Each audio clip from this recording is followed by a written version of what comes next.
ឈរពាំងសង្គ្រាមក្នុងក្រុងត្បូងពេជ្រ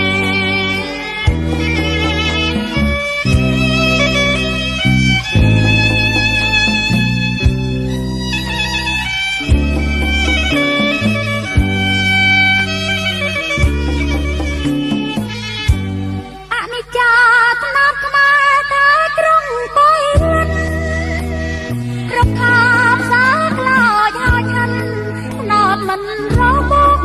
នៅរួមជានិច្ចថ្នត់ហើយនឹងព្រៀបចោលសាងសន្តិភាពទឹកដីត្បូងពេជ្រសួនច្បារអង្ការរំលេចសោកតែកំតិច